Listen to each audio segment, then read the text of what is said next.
আমাদের প্রিয় নবী তিনটি কাজে দেরি করতে নিষেধ করেছেন, চলুন জেনে আসি সেই তিনটি কাজ কি।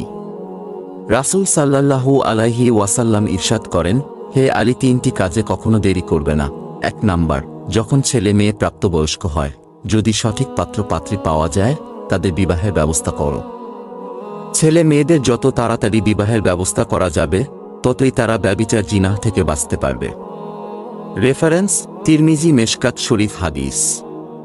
হাদিস নং 605। 2 নাম্বার, যখন নামাজের সময় হয়, সঙ্গে সঙ্গে নামাজ আদায় করা উত্তম। মহানবী সাল্লাল্লাহু আলাইহি ওয়াসাল্লাম বলেন, নামাজের প্রথম রাকাতে আল্লাহর সন্তুষ্টি এবং শেষ রাকাতে আল্লাহর ক্ষমা রয়েছে। 3 নাম্বার, জানাজার নামাজে দেরি করবে না, কেননা মৃত ব্যক্তি যদি জান্নাতি হয়, তাহলে জানাজায় দেরি করার দ্বারা জান্নাতের নিয়ামত থেকে তাকে বঞ্চিত রাখা হলো, আর যদি মৃত ব্যক্তি জাহান্নামী হয়, তাহলে তাকে জাহান্নামের শাস্তি থেকে দূরে রাখা হলো।